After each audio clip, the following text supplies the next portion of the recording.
Assalamu alaikum students. Hope you all are doing good. As you know that we have already done with the various laws of chemical combination in our last lecture as well as the Dalton's atomic theory. And today we are going to talk about some important definitions like atomic mass, gram atomic mass, etc. and etc. जैसा कि आप जानते हैं कि अब हमने move on कर लिया है from offline mode to online mode, इसलिए आज हम थ्रू ऑनलाइन मोड आपसे बात करेंगे और आज के लेक्चर में हम बात करेंगे एटॉमिक मास के बारे में।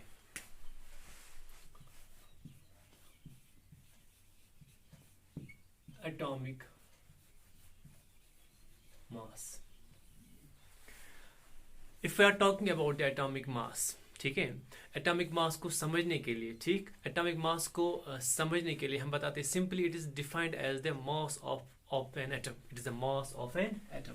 एटॉमिक मास की अगर हम बात करेंगे सिंपली हम बताते हैं it is the mass of an atom.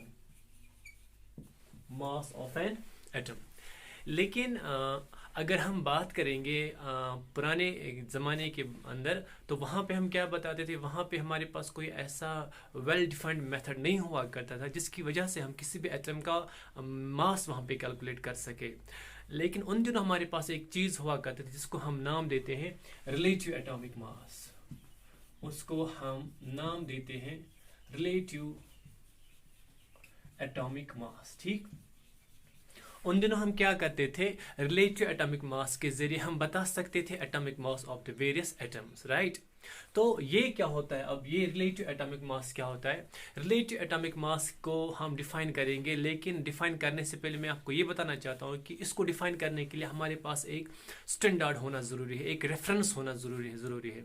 और साइंटिस्ट ने उस टाइम पे जो रेफरेंस लिया था वो लिया था, सबसे पहले उन्होंने जो लिया था reference, that was the hydrogen. ठीक है, उसके बाद जो उन लोगों ने स्टैंडर्ड लिया था या रेफरेंस लिया था दैट वाज द ऑक्सीजन। लेकिन कुछ वजूहत ऐसे थे जिसकी वजह से इनको कैंसिल कराना पड़ा, और फिर according to the recommendations of IUPAC recommendation की वजह से वहां पे फिर और एक नया, जहां पे सब ने एग्री किया, एक नया एक स्टैंडर्ड बनाया गया, and that standard is called as the carbon 12 atom. That's called is what, carbon 12 atom. और आज जो हम रिलेटिव एटॉमिक मास या एटॉमिक मास डिफाइन करने जा रहे हैं, या यहाँ पे हम बताएंगे रिलेटिव एटॉमिक मास अगर हमें डिफाइन करना होगा तो हम इसी कार्बन 12 आइसोटोप का सहारा लेते हैं या कार्बन 12 एटम का सहारा लेते हैं। ठीक है, as a reference, as a standard. ठीक, so if we are talking about the definition point of view of this relative atomic mass, it is just a number which indicates how many times mass of an atom of the element is heavier as compared to the 1/12th part of mass of carbon 12 atom। ठीक है, सो इसी definition को अगर हम यहाँ पे mathematically यहाँ पे देखेंगे तो ये ऐसा आता है, it is the mass of one atom। It is the mass of one atom। It is the mass of one atom of an element। Mass of one atom of an element to that of the 1/12th part of mass of carbon 12 atom। Mass of carbon 12 atom.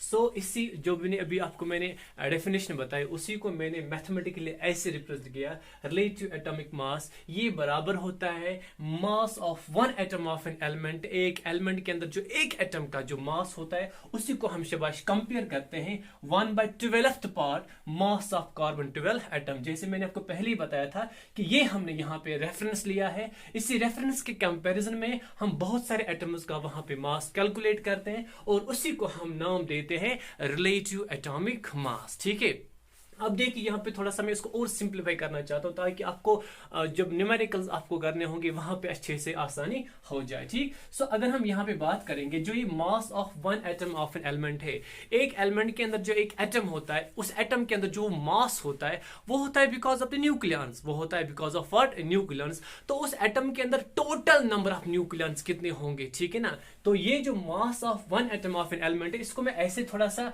Modify करना चाहता हूँ, it is the total number of total number of nucleons, total number of nucleons, ठीक है। अब ये nucleons मैंने आपको class में ही समझाया था, it is a some total of protons and neutrons, ठीक है ना। तो वहां पे आपको देखना पड़ेगा उस एटम के अंदर टोटल नंबर ऑफ न्यूक्लियंस कितने होंगे, multiplied with mass of one nucleon, multiplied with mass of one nucleon, multiplied with mass of one nucleon, ठीक है। तो जो ये चीज है ना बच्चा, मास of one atom of an element, इसको मैंने यहां पे ऐसा कुछ लिखा, total number of nucleons into mass of one nucleon. इसका मतलब हुआ कि वहां पे उस एटम के अंदर जो टोटल नंबर ऑफ न्यूक्लियन है वो कितने होंगे, उसको मल्टीप्लाई आपको करना पड़ेगा मास ऑफ वन न्यूक्लियन से, that will give you the mass of one atom of an element, right. उसके बाद देखिए यहाँ पे, इसके बाद हम बताएंगे जो ये 1/12 एस्ट ऐसे रहेगा, 1/12 एस्ट ऐसे रहेगा। अब ये मास ऑफ कार्बन 12 एटम, जो जब मैंने इसको इसके अंदर कन्वर्ट किया तो ऑब्वियस सी बात है जो मास ऑफ कार्बन 12 एटम है ना, इसको भी हम यहाँ पे कन्वर्ट करेंगे। मास ऑफ कार्बन 12 एटम जो होता है बच्चा, ये किसके बराबर है, इसके अंदर कितने न्यूक्लियंस है, टोटल नंबर ऑफ न्यूक्लियन इसके अंदर कितने बच्चा, 12।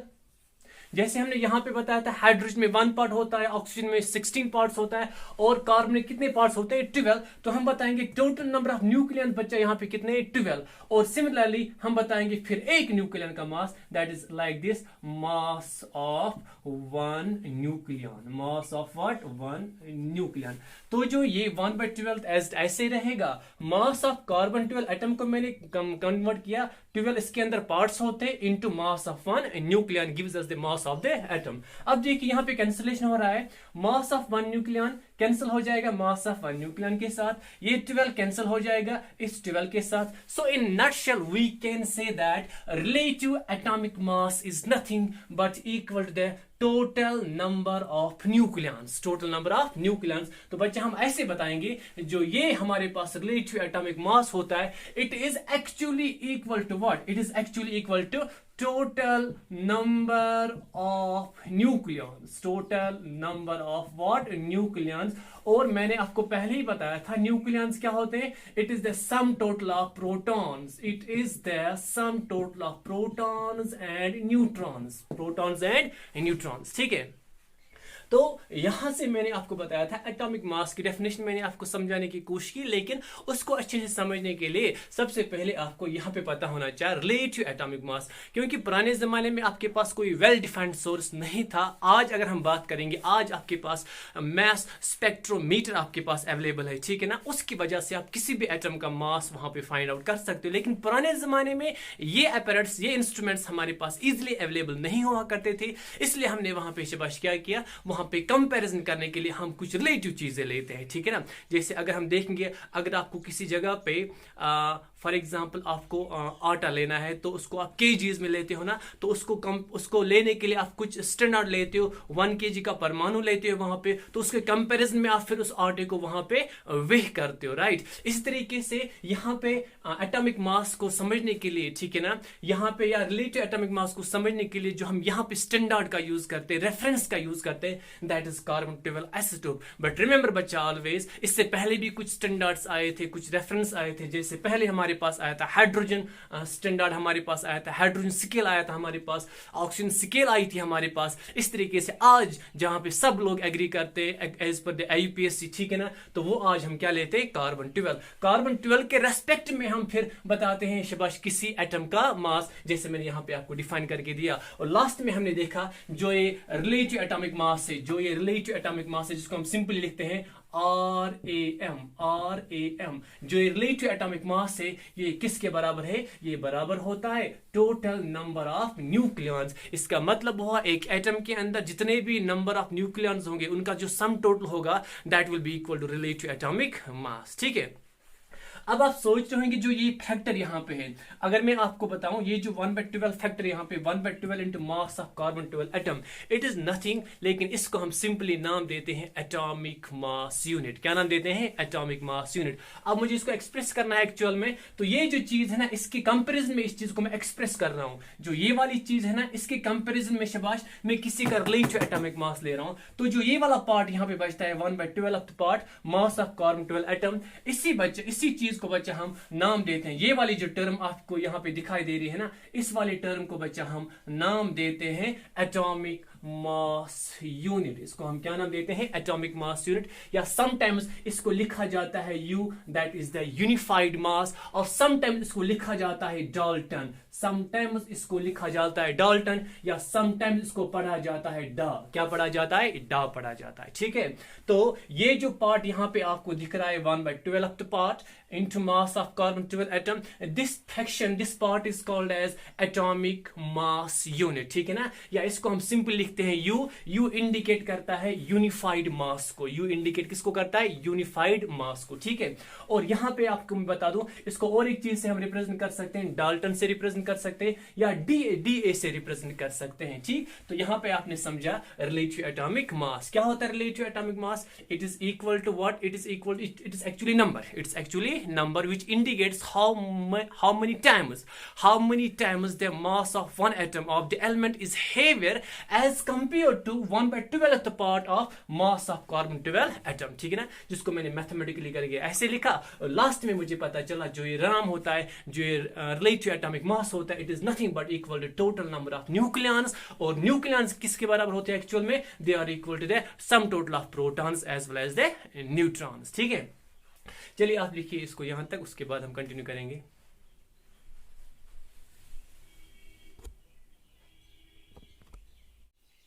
तो चलिए अब हमने सीख लिया है एक्चुअल में रिलेटिव एटॉमिक मास क्या होता है। Now we can easily define actually atomic mass, जिसको मैंने अभी आपको बताया था, मास ऑफ एन एटम। एक एटम का जो मास होता है that is actually what? Atomic mass. अब मैं इसको इजीली समझ सकता हूँ। अभी मैंने आपको बताया था जो आपके पास रिलेटिव एटॉमिक मास होता है, रिलेटिव एटॉमिक मास जो अभी मैंने आपको बताया था, it is equal to mass, it is equal to mass of one atom। ठीक है, डिवाइड बाय, मैंने आपको बताया था 1/12 part of mass of carbon 12 atom, mass of carbon 12 atom. ठीक है, अब देखिए यहां पे, तो एक्चुअल में मुझे आपको डिफाइन कराना था एटॉमिक मास या mass of an atom. Atomic mass को हम बताते हैं it is equal to what? Mass of an atom. और मास ऑफ एन एटम यहाँ पे मेरे पास है mass of one atom, rather we can say that mass of atom अगर मेरे पास यहाँ पे, तो इसको मैं ऐसे लिखूंगा, it is simply called as atomic mass. ठीक है ना, तो अगर मैं इसको एज ऐसे रखूंगा, और जो ये टर्म मेरे पास थी, जो ये वाली टर्म मेरे पास थी, ये वाली टर्म, ठीक है, इसको मैंने अभी नाम दिया था शाबाश, क्या? एटॉमिक मास यूनिट, जिसको हम सिंपल लिखते हैं या तो AMU में, या तो हम सिंपल लिखते हैं U, which is called as the unified mass, या सिंपली इसको हम बच्चा लिखते हैं डाल्टन। क्या लिखते हैं? डाल्टन।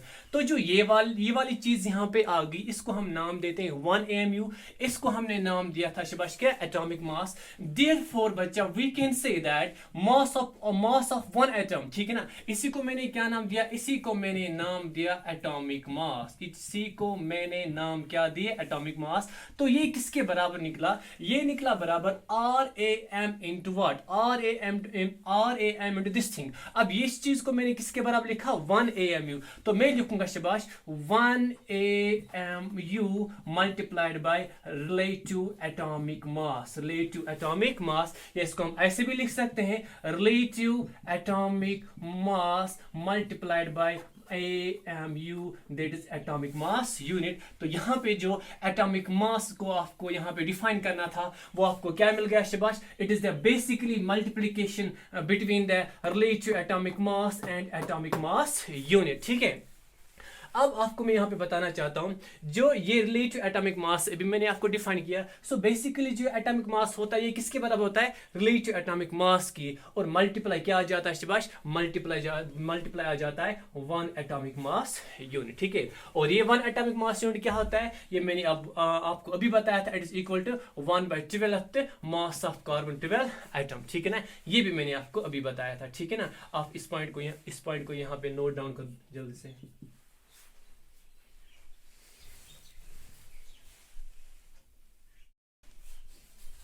तो होप आपने यहाँ पे नोट डाउन किया होगा। सो लास्ट में हमें यहाँ पे एक रिलेशन मिल गई, दैट्स एटॉमिक मास। ठीक है,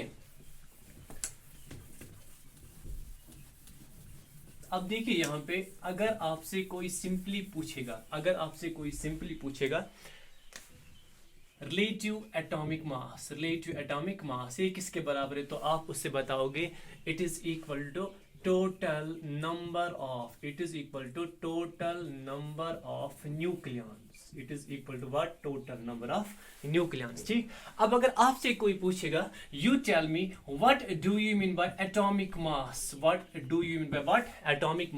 एटॉमिक मास क्या होता है, तो आप बताओगे उसको atomic mass is equal to relative atomic mass, it is equal to relative atomic mass multiplied by AMU, this is nothing but the atomic mass unit. ठीक है, ये जो एटॉमिक मास यूनिट है मैंने आपको बताया था कि nowadays it is possible to calculate or to exactly calculate the atomic mass of the different atoms with the help of the instrument, and that instrument is called as the mass spectrometer। ठीक है ना, और उसके हिसाब से ये देखा गया अगर हम 1 AMU को देखेंगे, किसको देखेंगे, 1 AMU को, ठीक है ना, तो 1 AMU को अगर हम देखेंगे ना ये होता है बराबर 1.66 into 10⁻⁻24 grams।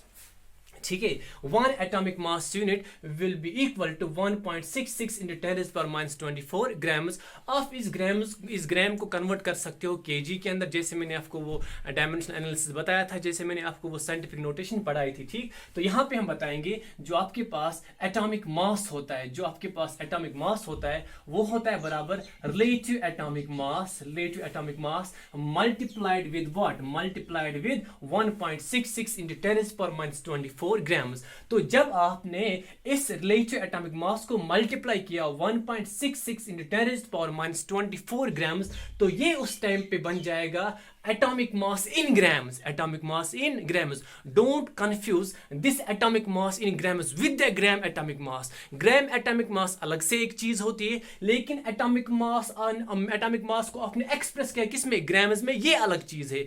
जब आप रिलेटिव एटॉमिक मास को मल्टीप्लाई करोगे दिस टर्म, ठीक है ना, दिस नंबर, तो उस टाइम पे बन जाएगा एटॉमिक मास इन ग्राम्स। ठीक है ना, तो सिंपली अगर आपको एटॉमिक मास ग्राम्स में चाहिए तो आप उसको मल्टीप्लाई करोगे AMU, और हमने पढ़ा है कि 1 AMU जो होता है वो मैथमेटिकली किसके बराबर होता है, 1.66 into 10⁻⁻24 ग्राम्स। आप इसको ऐसे भी कन्वर्ट कर सकते हो केजीज के अंदर, ये बन जाएगा relative atomic mass into 1.66 into 10⁻⁻27 kg। अगर आपको केजीज में चाहिए तो ऐसा कुछ आ जाएगा, अगर आपको ग्राम्स में चाहिए तो ऐसा कुछ आ जाएगा। ठीक है, ये मैंने आपको बताया एटॉमिक मास क्या होता है। ठीक, सिंपली हम बताएंगे एटॉमिक मास, लास्ट में हम जल्दी से बताएंगे atomic mass is equal to relative atomic mass into what, atomic mass unit. 1 atomic mass unit, 1 AMU या यूनिफाइड मास या 1 डाल्टन, वो किसके बराबर होता है, वो होता है 1.66 into 10⁻⁻24 ग्राम्स।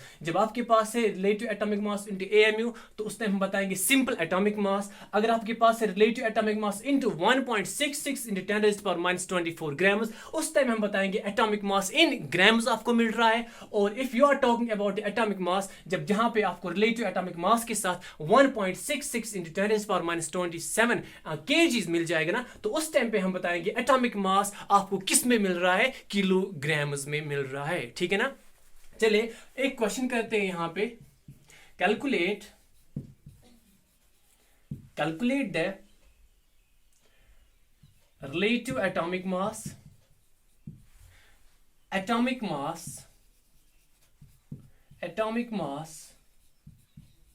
in grams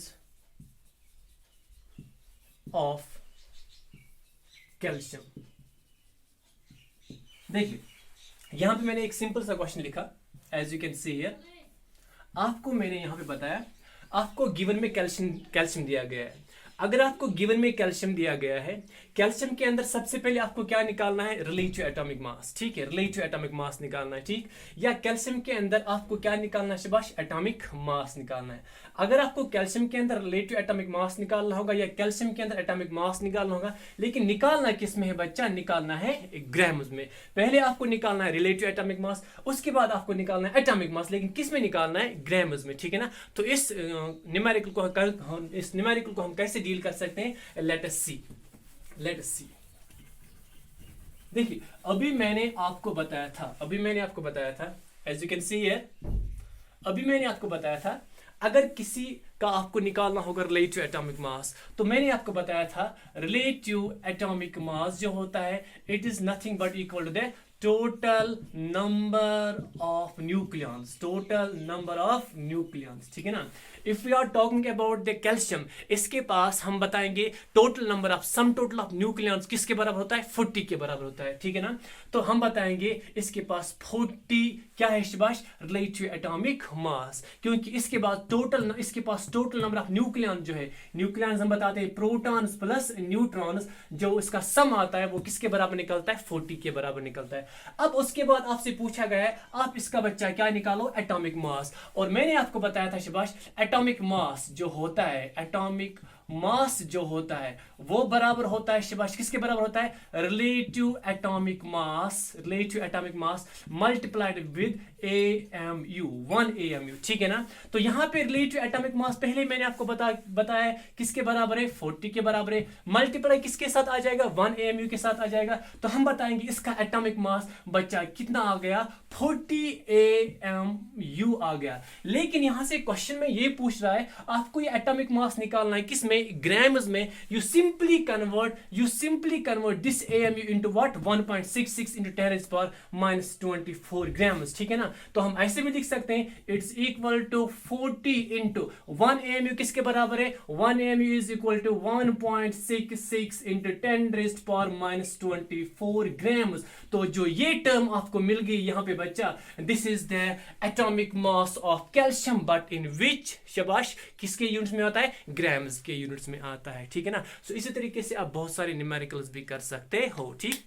और एक चीज मैं आपको यहाँ पे बताना चाहता हूँ, यहाँ पे आपने देखा होगा रिलेटिव एटॉमिक मास में कोई भी यूनिट नहीं होता है। जब भी कोई चीज रिलेटिव होती है उसके जो डिनोमिनेटर की यूनिट्स और जो न्यूमरेटर की यूनिट्स होते हैं वो कैंसिल हो जाते हैं, इसलिए उस रिलेटिव चीज के अंदर कोई भी मतलब वहाँ पे उसके यूनिट्स नहीं होते हैं। जैसे मैं आपको एक सिंपल सी एग्जाम्पल बताऊंगा, अगर आपके पास रिलेटिव डेंसिटी किसी सब्सटेंस की निकालनी होगी, रिलेटिव डेंसिटी, ठीक है ना, तो वहाँ पे आ जाएगा density of the substance divide by density of the water. Density of the substance divide by density of the water, उसके जो आपस में जो वो उनके यूनिट्स है वो कैंसिल आउट हो जाएंगे, तो वहां पे कोई यूनिट नहीं बचेगा, इसलिए तो वहां पे जो रिलेटिव टर्म आ गई उसमें कोई यूनिट नहीं होता है, ठीक है ना। इसलिए यहां पे आपने देखा होगा रिलेटिव एटॉमिक मास में कोई यूनिट नहीं होता है। और उसके बाद और एक चीज, एटॉमिक मास जो है यहाँ पे इसको मैंने किस में एक्सप्रेस किया, AMU में। अगर आपने एटॉमिक मास को ग्राम्स में एक्सप्रेस करना होगा तो इसको मल्टीप्लाई ऐसे करना पड़ेगा, और अगर इसी एटॉमिक मास को आपने एक्सप्रेस करना होगा शबाश किस में, kgs में, तो आपको मल्टीप्लाई करना पड़ेगा 1.66 × 10⁻⁻27 kg, ठीक। This was all about today's lecture. Next lecture में हम मिलेंगे, वहां पे मैं आपको डिफाइन करके दूंगा कि ग्राम एटॉमिक मास क्या होता है, या Na एटम्स कितने होते हैं, उनको उनके जो न्यूमेरिकल्स आते हैं उनको हम कैसे डील करेंगे। टिल दैट, अल्लाह हाफिज़।